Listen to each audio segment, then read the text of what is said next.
জামাত ইসলামী আলমডাঙ্গা উপজেলা শাখার সম্মানিত সাবেক আমির, বাংলাদেশ ইসলামী ছাত্র শিবিরের সাবেক জেলা সভাপতি, চুয়াডাঙ্গা 1 আসনের নির্বাচন পরিচালক জননেতা শেখ নূর মোহাম্মদ হোসেন টিপু ভাই, উপস্থিত আছেন উপজেলা সেক্রেটারি, উপস্থিত সম্মানিত ইউনিয়ন নেতৃবৃন্দ, একান্ত প্রিয় সুধীজনেরা, সকলের প্রতি সালাম, আসসালামু আলাইকুম ওয়া রাহমাতুল্লাহ। আমরা আল্লাহ সুবহানাহু ওয়া তাআলার দরবারে শুকরিয়া আদায় করছি এজন্য যে মহান রব্বুল আলামিন আমাদেরকে 5 তারিখের আগে এরকম প্রকাশ্যে বসে আমরা আল্লাহর কোরআনের এই কথা বলতে পারি নাই। যে আল্লাহ এরকম কোরআনের কথা বলার তৌফিক দিয়েছেন, সেই আল্লাহর দরবারে হৃদয়ের সবটুকু আবেগ উজাড় করে দিয়ে আমরা শুকরিয়া আদায় করছি, বলছি আলহামদুলিল্লাহ। শতকোটি দরুদ ও সালাম পাঠ করে জনাবে মুহাম্মদ রাসূলুল্লাহ, সকলে বলি সাল্লাল্লাহু আলাইহি ওয়াসাল্লাম। সম্মানিত উপস্থিতি, আল্লাহ রাসূল সাল্লাল্লাহু আলাইহি ওয়াসাল্লাম যেদিন মক্কা থেকে মদিনায় হিজরত করেন, এই হিজরত করার এক পর্যায়ে তিনি গারে সুরের মধ্যে অবস্থান করছিলেন। এই গারে সুরের মধ্যে যখন অবস্থান করেন, অবস্থানের এক পর্যায়ে আবু বকর রাদিয়াল্লাহু আনহু তার একটি পোশাক দিয়ে সবগুলা গর্ত বন্ধ করেছিলেন, একটি গর্ত বন্ধ করতে পারছিলেন না। কিতাবের মধ্যে লেখা আছে এই সাতটি আল্লাহ রাসূলকে দেখার জন্য 1000 বছর অপেক্ষা করেছিলেন।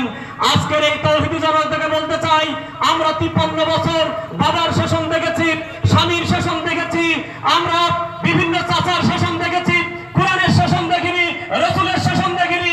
আগামীর শাসন আমরা ইসলামের আল্লাহ রাসূলের দেখতে চাই।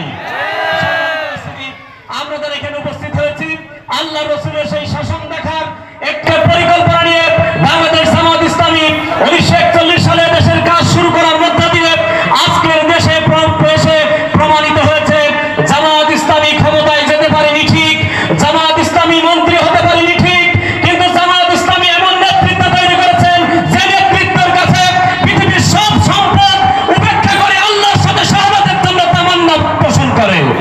সম্মানিত উপস্থিতি, যারা ভারতের কাছে, যারা বিভিন্ন মানুষের কাছে রাষ্ট্র বিক্রি করে না, তারা গরিব হতে পারে কিন্তু তাদের হৃদয়টা পৃথিবীর আসমানের মতো বড়। আমরা এখানে উপস্থিত হয়েছি, আমাদের অ্যাডভোকেট মাসুদ পারভেজ রাসেল ভাই যদি সংসদে যায়, আমরা জামাত ইসলামীর উপজেলা আমির হিসেবে আপনাদের কথা দিয়ে যাচ্ছি, জামাত আপনাদের উপকার করতে না পারলেও এই জনতার কোনো মানুষকে কোনোদিন ক্ষতি করবে না। সম্মানিত উপস্থিতি, আমরা অনেক মানুষকে দেখেছি তার এক বন্ধুকে ক্ষতি করে আর এক বন্ধুকে জেলখানায় পাঠায়, এক বন্ধুর কাজ করে দেয় আর এক বন্ধুর কাজ করতে গেলে 10,000 টাকা দেয়। আপনাদের বলছি, আমরা কাজ করে দিতে পারবো কি জানি না, কিন্তু কোন মানুষ কাজ করার জন্য আমাদের পিছনে অন্তত ঘুরতে হবে না। আমরা আপনাদের বলতে চাই, এই সুন্দর একটি বাংলাদেশ গঠনের জন্য আসুন আমরা সবকিছু ভুলে আগামী দিনে সত্য ইনসাফের বাংলাদেশ গঠন করার জন্য কুমারীর জনতা রাজি আছেন। সম্মানিত উপস্থিতি, আপনাদের সকলকে এই উদাত্ত আহ্বান জানিয়ে সংসদে রাসেল ভাইকে পাঠানোর জন্য প্রত্যেকটি মানুষ ঘরে ঘরে দাঁড়িপাল্লা স্লোগান তুলে আপনারা এগিয়ে যাবেন, এই আশাবাদ ব্যক্ত করে আপনাদের অসংখ্য ধন্যবাদ জানাচ্ছি। সেই সাথে আপনাদেরকে বলতে চাই, আসুন সব দল দেখা শেষ, সব দল দেখা শেষ, সব দল দেখা শেষ। আসসালামু আলাইকুম ওয়া রাহমাতুল্লাহ।